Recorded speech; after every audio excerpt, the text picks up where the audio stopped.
tabac qui était... Et donc, qu'il a cassé cette petite boîte à tabac pour en retirer le couvercle et s'en servir en tant que miroir pour se regarder, vous savez, quand on porte les téphilines et qu'il faut ajuster, hein, que le boîtier soit bien au centre de la tête, entre les yeux, sur le crâne, et qui s'en est servi pour cela. Il a utilisé quelque chose de matériel et de façon spirituelle. Lorsque le Tzemar Tzedek a entendu cette histoire, il dit, il y a un petit détail dans votre histoire qui ne correspond pas, c'est que l'Admour Hazaken n'a pas pu casser un objet. Puisque dans la Chassidoute, on nous dit que tout ce qui a été créé matériellement et physiquement doit être sublimé, doit être sanctifié, et à aucun moment doit être détruit.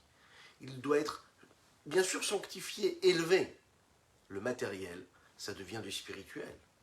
Et en aucun cas, on peut le briser, on peut le casser.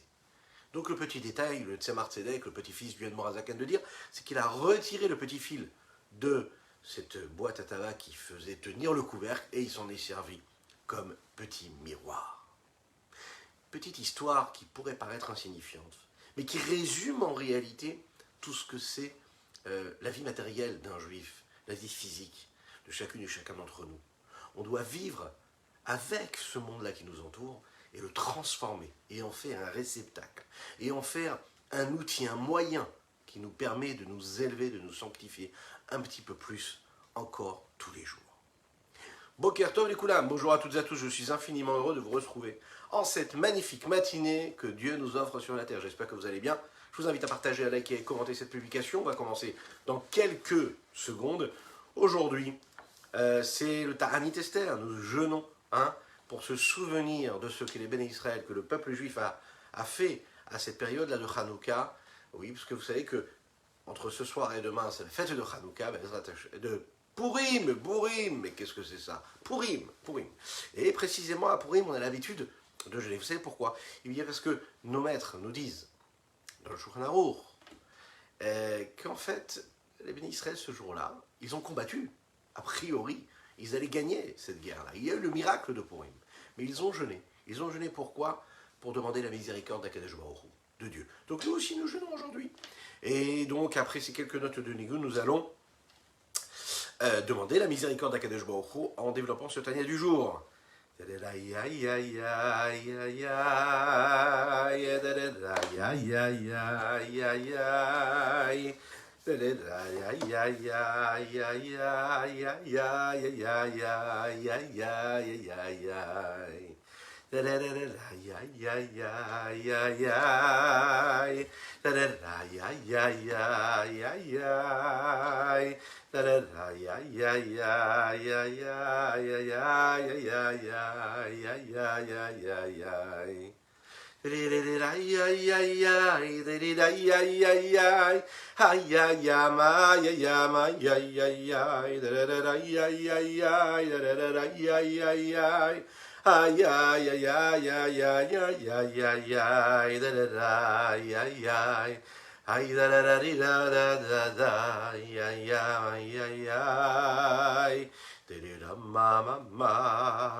Boker Tov à tous ceux qui nous rejoignent. Alors, il faut sanctifier son corps, il faut sanctifier sa bouche, il faut sanctifier tous les éléments physiques avec lesquels nous avons un contact pendant notre vie. Lorsqu'on accomplit une mitzvah, on utilise un objet, nous l'avons dit hier, qui devient le moyen d'expression, qui devient l'outil qui nous permet, il devient l'intermédiaire entre Dieu et nous, entre nous et Dieu. Ce que nous allons voir ici, c'est que ce n'est pas seulement l'objet qui devient l'intermédiaire, mais c'est aussi le corps de l'homme, les mains, la bouche, en fonction de ce qu'il va utiliser. Dans l'homme, exactement, il y a ce corps, il y a cette âme qui est dans ce corps. Nous avons parlé hier des deux notions, ce qui était supérieur, ce qui était inférieur. Ce qui rentrait dans le monde du supérieur, entre guillemets, c'est plus l'âme. Ce qui rentre dans le monde de l'inférieur, de tout ce qui est en bas, c'est le corps, c'est logique. Le corps, pour ce qu'il est lui-même, a priori ne permet pas le dévoilement de la présence divine. Au contraire, le corps est là pour cacher la présence divine. Par l'intermédiaire des besoins physiques que le corps a et qu'il exige, ou les plaisirs, les désirs, les besoins, le corps a besoin de combler ses manques. quand un corps a besoin, quand un corps a un désir, a un plaisir de quelque chose, quand il n'a pas ce qu'il ressent avoir besoin, il est en manque de quelque chose. Il a besoin de cela. C'est son corps qui exige. Donc en réalité, quand on parle du corps, on parle ici en réalité de tout ce qui est mis en fonction par le corps. À savoir, tous les besoins de l'âme animale, de l'âme vitale. D'un premier regard, il n'y a pas de lien entre guillemets entre l'âme et le corps.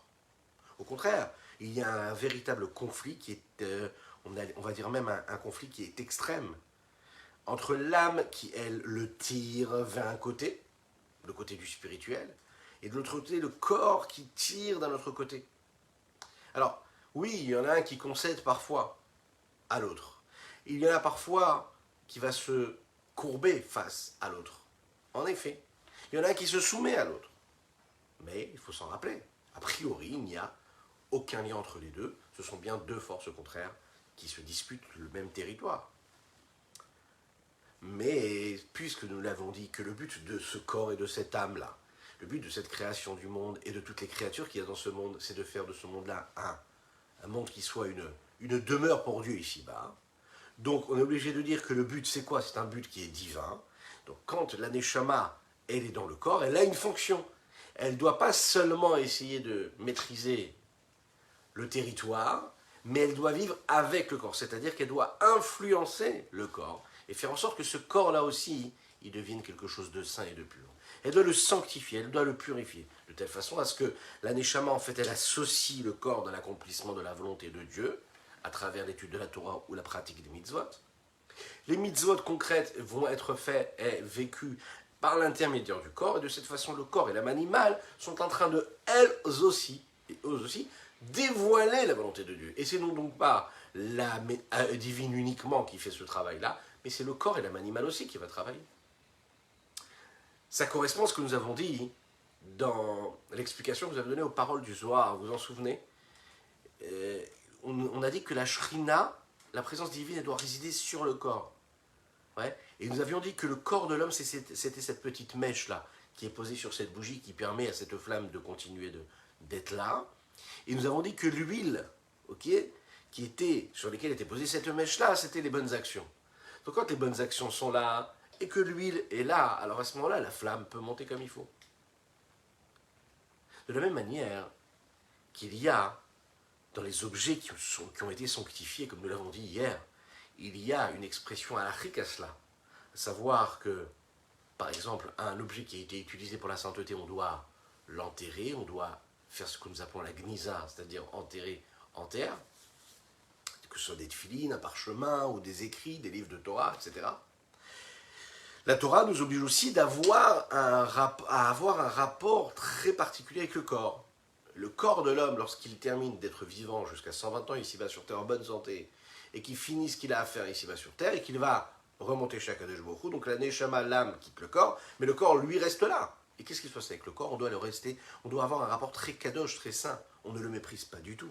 On pourrait se dire, oui, mais le corps, c'est ce qui a encouragé l'homme à faire parfois des choses qu'il ne devrait pas, à avoir une attitude, un comportement qui serait écarté, éloigné de la volonté de Dieu.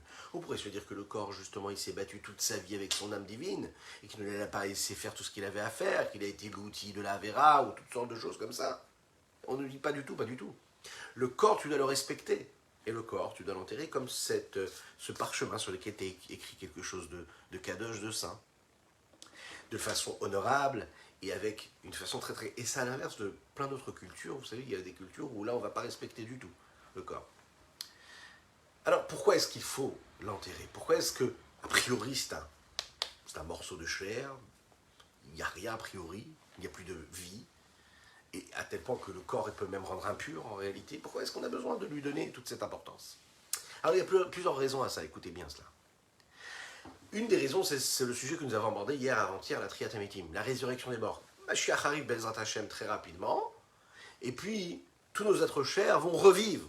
Ils vont revivre dans des corps. Donc ces corps-là, il ne faut surtout pas ne pas les respecter, il faut les sanctifier, puisque c'est dans ces corps-là qu'ils vont revivre.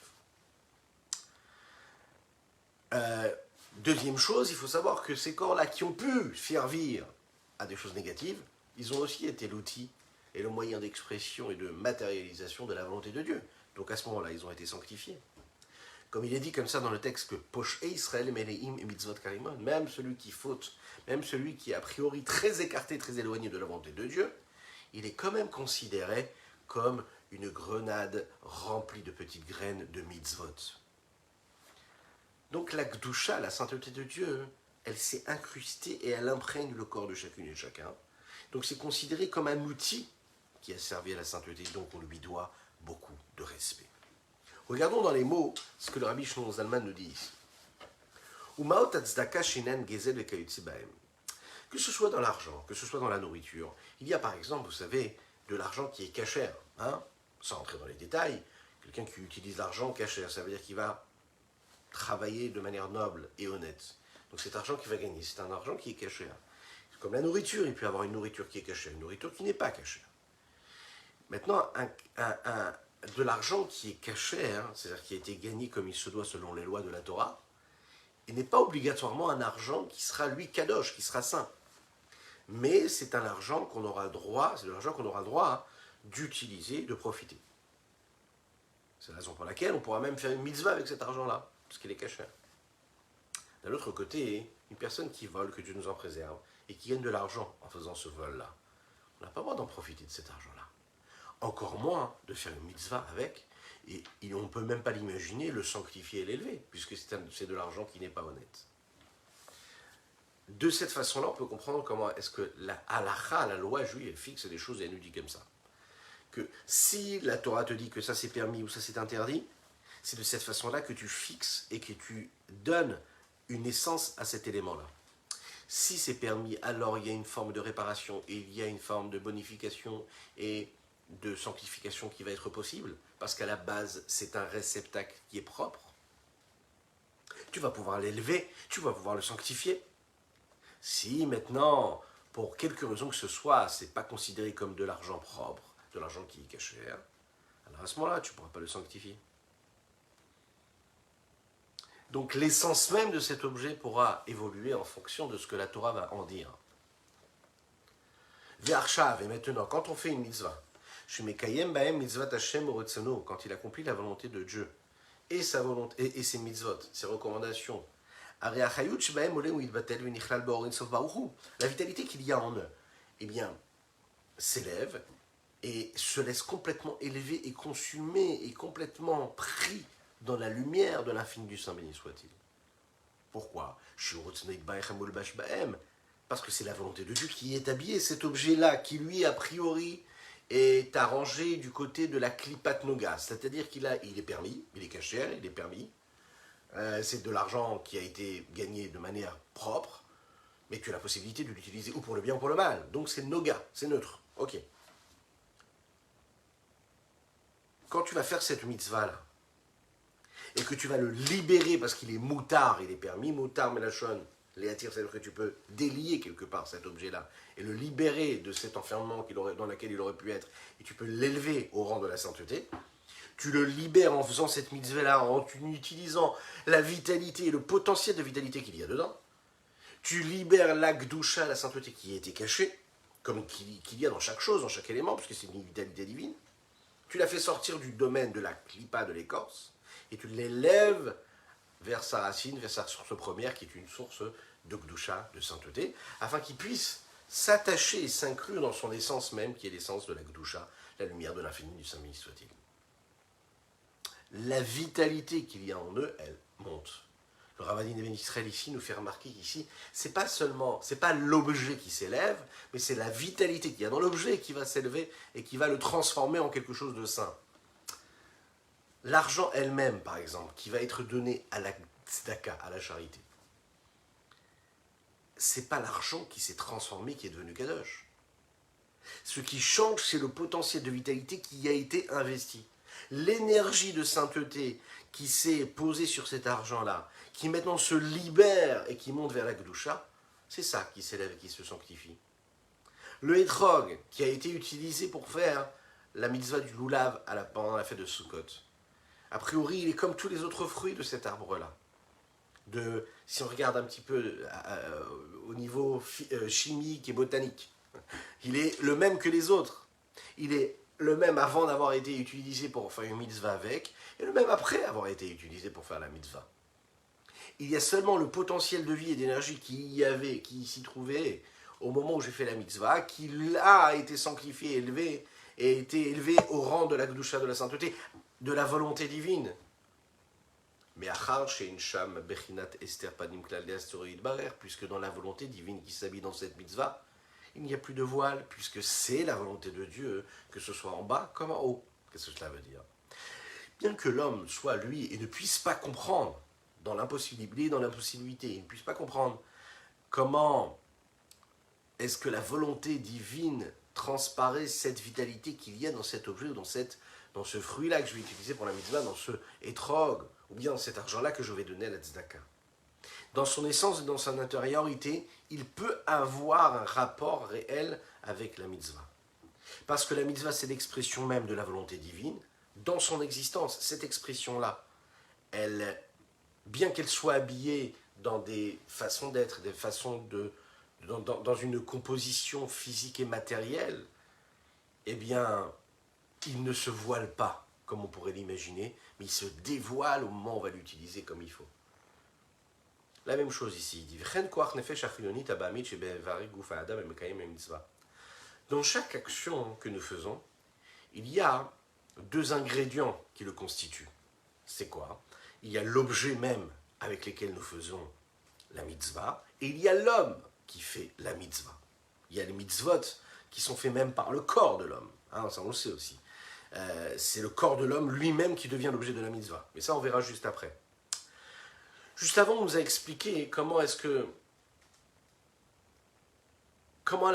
la mitzvah a permis un lien direct et une association entre l'objet, par exemple les tefilines et l'ordre d'Akadosh Baruch Hu de mettre les tefilines et d'avoir cette kavana où on met les tefilines de s'attacher à Dieu par exemple, ou bien le etrog, qui lui provenait de l'écorce de naga qui est constituée du bien et du mal en fonction de ce qu'on va en faire et de la façon avec laquelle on va s'en servir. Et là, le Rabbi Shlomo Zalman nous rajoute aussi encore autre chose. Il nous dit que même le corps de l'homme qui est en train de travailler ici, qui est en train de faire cette mitzvah-là, l'âme vitale qui est en train d'accomplir cette mitzvah-là, qui elles aussi viennent de cette écorce de noga, Humit la beige gamken baasiyazo, est en train de s'habiller au moment de cette action-là, avec Veolé me'aklipa, il s'élève, il se détache de l'écorce, Venichlal bigdushat ha mitzvah, et il s'inclut dans la sainteté de la mitzvah, Shir et Sonoïd Baer, qui elle est quoi? C'est l'expression de la volonté du Saint béni soit-il, ou Batel Beor Insof Baruchu, et elle s'annule dans la lumière de l'infini du Saint béni soit-il. Lorsqu'on fait la mitzvah, alors le corps de celui qui fait la mitzvah, et la vitalité qui lui permet de faire cette mitzvah-là, eh bien s'attache à cette action-là, et s'attache donc au dévoilement de la volonté du Saint béni soit-il. À ce moment-là, le corps, l'âme vitale, s'élève, se détache de la clipa et s'attache et se colle véritablement, imaginez un petit peu ce que ça veut dire, à la volonté de Dieu, et elles sont éclairées et donc annulées complètement par cette lumière infinie du Saint béni soit-il. Vigam b'mitzvot, Talmud Torah, ou Kriyat Shema, ou Tfila v'kayotze b'hem. Et c'est ce qui va se passer également quand on va faire la mitzvah d'étudier la Torah. S'asseoir, prendre un livre, étudier la Torah, écouter un cours de Torah, travailler cette étude-là, cet investissement-là. Quelqu'un qui va lire le Kriyat Shema, qui va faire la tefila, qui va dire des mots de Torah. Et c'est des mitzvot a priori qui sont accomplis par la pensée de l'homme, précisément, ou bien par la parole de l'homme, et non pas par l'action. Donc, comment est-ce que je peux concrètement me connecter à Akadosh Baruch Hu avec autant de force quand je suis juste dans le domaine de la pensée et de la parole? Ce qu'il faut bien savoir, c'est que la kavala de base, l'intention première, la direction de pensée que je dois avoir lorsque je fais une mitzvah, c'est de faire la volonté de Dieu. Alors oui, je matérialise ça par un acte concret, ok?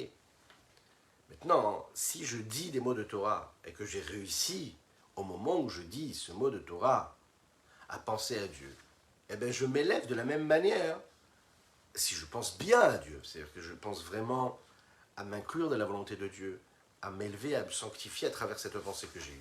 Je m'élève à un bon niveau, et c'est la même chose avec la parole.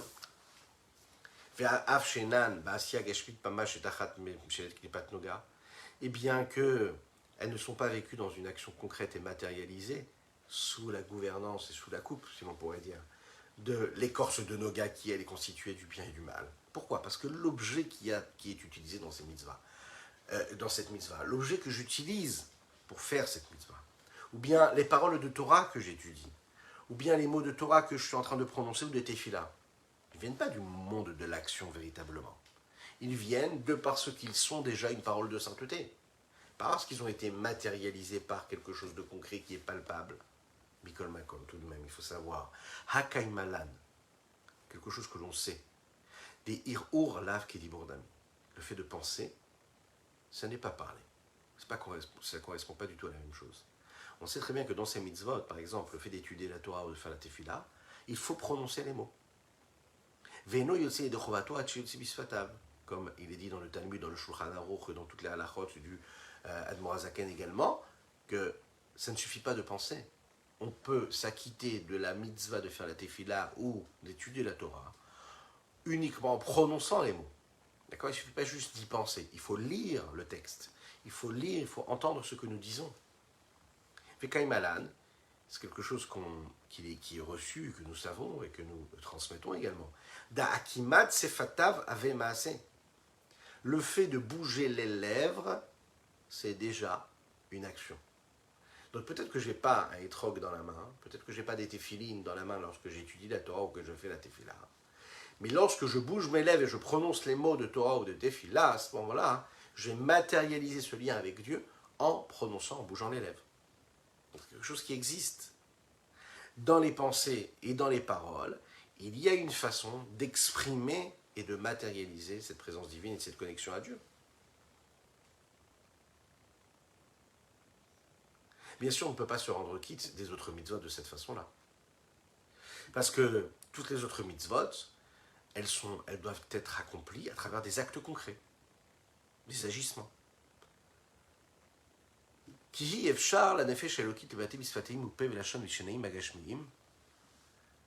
La raison pour laquelle l'âme divine, elle peut exprimer à travers ses lèvres, à travers sa bouche, à travers sa langue, ses dents physiques, qui sont en réalité les cinq éléments qui nous permettent de former et de formuler un texte, une parole, ça correspond à quoi? Eh bien, ça inclut les lèvres et la bouche, la langue et les dents, la gorge et le palais, ok? C'est ce qui nous permet de formuler. Donc ça veut dire que pour dire un mot de Torah, pour dire un mot de Tefillah, j'ai besoin d'utiliser quelque chose qui est très physique, corporel. Les moyens vitaux qui m'ont été donnés. Je ne peux le faire que parce que j'ai ces membres du corps. Ça veut dire, l'âme divine, elle n'a pas de lien direct avec le corps physique. Le seul rapport qu'il y a entre le corps physique et matériel et l'âme divine, c'est l'intermédiaire qu'a l'âme vitale, cette énergie vitale qui est habillée dans les corps de l'homme. C'est la raison pour laquelle l'âme divine elle-même, elle ne peut pas étudier toute seule, elle ne peut pas prier toute seule. C'est précisément de la même manière qu'elle ne peut pas non plus accomplir une mitzvah toute seule. Sans l'âme vitale, sans les énergies physiques, elle ne pourra jamais atteindre son objectif. On est en train de voir ici comment la vie d'un juif, ce n'est pas une vie où il se sépare du monde physique et matériel, puisque tout ce qu'on lui demande a besoin nécessairement d'être utilisé par quelque chose de physique et de matériel. Que ce soit en utilisant un objet, une peau de bête pour les téphilines ou pour écrire un Sefer Torah, que ce soit les trocs pour faire la mitzvah du lulav, que ce soit de la nourriture, mais même quand il veut étudier la Torah, même quand il veut faire la tefila, et se dire oui non mais moi je ne descends pas dans le monde de la matière et du physique, mais il se trompe, parce que même pour prononcer des mots de Torah, il a besoin d'une vitalité qui est vitale, qui est quoi? Régie par un corps physique. Lorsqu'il veut prononcer des mots pour étudier la Torah, il a besoin de ce corps-là. Donc, l'âme vitale, elle est là pour permettre à l'âme divine de se connecter à cette mitzvah que Dieu lui a demandé, a donné. C'est elle l'intermédiaire de tout, pour tout, tout le temps.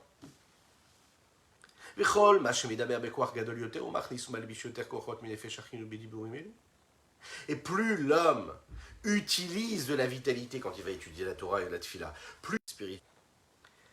C'est ça qui est écrit dans les textes de David Ameler dans les Télim. Il dit comme ça, l'expression même de dire que tous mes os vont dire quoi? Vont dire et vont glorifier Akadosh Baruch Hu. C'est David Amelech, le roi David, qui le dit. Qu'est-ce que ça veut dire? C'est-à-dire qu'il est en train de dire ici que toutes les forces de son corps et de son âme vitale, elles sont enrôlées pour accomplir la volonté de Dieu, pour dire les louanges de Dieu. Et non pas un seul membre. Vezeu shamru avotonu zichron livracha, c'est ce que les Chachamim nous disent. Im arucha bechol remach evarim mishtameret. Et il dit comme ça, selon un texte qui est dit dans Shmuel Hanavi. Si la Torah, elle est élaborée, elle est vécue, et qu'elle transparaît à travers tes 248 membres, alors mishtameret, tu peux la garder. Ça veut dire quoi? Tu peux la garder? Elle se garde. C'est-à-dire quoi? Elle se garde. C'est pas que tu peux la garder, elle se garde. C'est-à-dire que tu t'en souviens. Si ça rentre, ça fait partie de tous les membres de ton corps, tu vis ce que tu as étudié. Alors à ce moment-là, tu t'en souviendras toujours. Si quand tu étudies, ça passe comme ça, et que tu t'investis pas à 100% dedans, alors tu pourras l'oublier.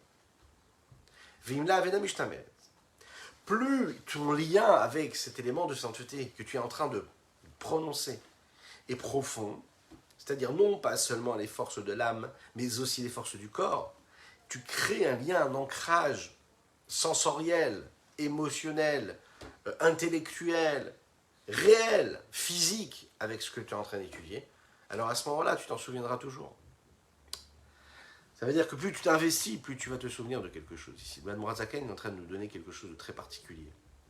Pourquoi est-ce que la Torah, quand elle est vécue par ses 248 membres, quand un homme étudie la Torah en exprimant et en prononçant avec ses lèvres, avec sa bouche, chaque mot qu'il est en train de dire, avec toutes les forces de son corps, à ce moment-là précis, il n'oublie pas la Torah qu'il étudie. Il dit pourquoi? C'est très très fort ce qu'il est en train de nous dire ici.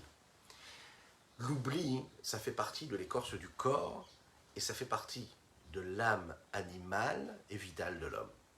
She'en miklipat noga, qui viennent de cette écorce de noga, anichlelet lif'amim bigdusha, qui est parfois inclus dans la sainteté. Ve'ainu kishimatish kochan umachnis kol kochan bigdushat Torah o hatfila. La nefesh haelokit, l'âme divine, elle n'oublie jamais. Une âme divine qui s'est investie pour étudier la Torah n'oublie pas ce qu'elle a étudié. Pourquoi? Parce qu'une fois qu'elle a étudié l'âme divine et qu'elle a dévoilé, elle a développé la vitalité divine qu'il y avait dans ce qu'elle est en train d'étudier, eh bien elle a créé un lien avec cette vitalité divine. Elle ne se détachera plus de cela. C'est-à-dire ce dévoilement, il est réel et il est infini. Donc il n'y a pas d'oubli à ce niveau-là. Elle vit à 100% ce qu'elle a étudié et ne l'oublie pas. Par contre, l'oubli, c'est quoi? C'est un petit défaut, quelque chose qui a été détérioré dans ce rapport avec cette étude. Ça vient d'une source qui a pour source la clipa, l'écorce. Lorsqu'un homme est relié avec quelque chose de physique et il s'exprime à travers ce qui est physique, il est probable que cette matière physique n'ait pas un contact à 100% avec ce qui était la mission pour laquelle il avait été utilisé. Donc, puisque quand il permet le dévoilement divin, cet objet physique, ou bien ce mot de Torah ou ce mot de Tefila, il a été prononcé, oui, il a été prononcé. Il a été le véhicule d'une transmission, oui. Il a été le moyen d'expression, de dévoilement de la lumière divine qu'il y avait à l'intérieur, oui. Mais comme ça a été fait de manière superficielle, alors au moment donné, il y a eu ce dévoilement, mais ensuite il disparaît parce qu'il est complètement soumis à cet objet-là. Mais quand il réussit vraiment à faire entrer toute la force de la vitalité, toute la force de son âme animale, dans les lettres de Torah et de Tefila qu'il est en train de prononcer, à ce moment-là, il est en train de réparer et d'annuler et de faire disparaître l'écorce négative qui vient et qui provient de cette âme animale, de ce corps-là, qu'il y a dans cette étude, et automatiquement, il n'oubliera plus ce qu'il vient d'étudier. Là, il est en train de nous donner un secret. Comment ne pas oublier? Comment ne pas oublier ce qu'on étudie quand on étudie la Torah? Il faut qu'il y ait une fatigue physique. Quand on dit physique, fatigue, c'est-à-dire un réel investissement. Non pas juste comme ça une volonté, mais un réel investissement physique. Il y a un effort. La raison pour laquelle un homme oublie, c'est ce qui nous prouve que ce qu'il a étudié, il n'a pas étudié comme il faut. C'est un petit peu dur pour nous. Ça veut dire qu'on a souvent mal étudié, parce qu'on ne se souvient pas de tout ce que nous avons étudié. Il est dit comme ça dans les textes de Devarim, Rak ishamer lecha ushmor nafshecha meod pen tishkach. Fais attention à ce que tu dis. Rak ishamer lecha, garde bien, ushmor nafshecha meod. Et prends bien garde à ton âme, pen tishkach, afin que tu n'oublies pas. Dans les Pirkei Avot, dans les maximes de nos pères, il est dit aussi qu'il faut faire très attention à la shikha, à l'oubli. Et quelque part, quand on oublie, c'est comme si on avait enfreint une loi de Dieu par inadvertance. Parce que quelque part, à chaque fois qu'on fait une avéra, vous savez, sans le vouloir, alors peut-être qu'on ne va pas être puni de la même manière, mais on a quand même amené un corban, un sacrifice pour demander pardon à Dieu, lorsqu'on a fait une avéra sans le vouloir, lorsqu'on a enfreint la loi sans l'avoir voulu. Ok, sans faire exprès. Mais on explique dans les textes que si tu as fait, pourquoi est-ce que tu emmènes un corban? C'est parce que quelque part, pourquoi est-ce que tu as fauté même de manière inadvertante? C'est parce que tu étais dans une forme de situation et de faiblesse qui t'a amené à fauter. Si tu as fauté, c'est que quelque part au fond de toi, il y avait quelque chose qui n'était pas bien. Quand tu oublies quelque chose que tu as étudié, ça prouve que tu n'es pas comme il faut. Ça prouve qu'il y a un petit défaut, quelque chose qui ne va pas chez toi. Lorsqu'un homme oublie, par exemple, c'est le jour du Shabbat, eh bien, quelque part, il est en train d'oublier. C'est-à-dire que, ok, tu n'as pas fait exprès d'allumer la lumière. Pas du tout. Tu descendais les escaliers, hop, tu as allumé la lumière. Tu appuies sur l'interrupteur. Est-ce que ça veut dire que tu as voulu faire la véra? Non. Mais ça veut quand même dire que dans ton inconscient, tu n'es pas à 100% là où tu dois être. Tu n'es pas en train de vivre ton Shabbat à 100%. Peut-être que ta tête, elle n'est pas là où il faut. Tu ne vis pas à 100% ce que tu es en train de faire. Parce qu'un homme oublie cela, c'est un problème et c'est un défaut qu'il y a dans son âme à ce moment-là. C'est la raison pour laquelle, s'il y a un homme qui est totalement investi dans la Kedusha, dans la sainteté, et qu'il investit toute sa vitalité, c'est son énergie, c'est sa vitalité, c'est les pulsions qu'il y a dans son cœur. Alors qu'est-ce qui se passe? La Torah qu'il étudie ne s'oubliera pas. Il est dit comme ça dans la Gemara Brachot, que les Chassidim Arishonim, eux, qu'est-ce qu'ils faisaient? Avant d'aller faire la tefila, ils passaient un temps à étudier. Un peu ce qu'on est en train de faire par la miséricorde du ciel. Quand on se prépare avant de prier, et qu'après, ces chassidim-là priaient pendant 1 heure, et ensuite, 1 heure après la tefila, encore une fois, ils se posaient pour bien se laisser imprégner de cette évolution-là, de cette connexion qu'ils avaient eue avec Dieu. En réalité, ils priaient pendant 3 heures. 1 heure avant la prière, 1 heure pendant la prière et 1 heure après la prière. Imaginez un petit peu. Maintenant, s'ils faisaient ça 3 fois par jour pour chaque tefila, eh ben faites le calcul, ça nous donne 9 heures de tefila tous les jours. Les Chachamim posent la question, dans la Gemara, dans le Talmud, on pose la question, on dit, mais s'ils priaient pendant 9 heures par jour, combien de temps leur restait-il pour étudier la Torah? Et a priori, la Torah, il faut qu'elle soit étudiée. Et la réponse, elle est comme ça. Puisque eux étaient des chassidim, entre guillemets, alors la Torah, elle était gardée. Qu'est-ce que cela veut dire? Un homme qui étudie et qui oublie, parce que ce qu'il a étudié, ça a été bloqué, ça a été voilé, ça a été empêché et masqué. Et par quoi? Par le corps, par les besoins du corps, par la superficialité des besoins vitaux de son corps. C'est-à-dire qu'il n'a pas réussi en réalité à quoi? À passer outre cette barrière, cet écran, qui crée cette distance entre ce qu'il est en train d'étudier et ses besoins physiques. Alors, que ce soit maintenant ou un petit peu plus tard, il oubliera ce qu'il a étudié. Ça, c'est comme quand on est en train d'étudier, qu'on est en train de prier, et qu'on se bat pour rester concentré, et on pense déjà à ce qu'on va faire après. On n'est pas dans ce qu'on est en train de faire. Et même si on comprend ce qu'on est en train d'étudier, notre cœur, au fond de nous-mêmes, ou notre esprit, ou peu importe, on sent qu'on est ailleurs. Alors, un jour ou l'autre, malheureusement, on va oublier ce qu'on a étudié. Mais quand on investit à 100% ce qu'on est en train d'étudier, alors à ce moment-là, on est sûr de ne jamais l'oublier.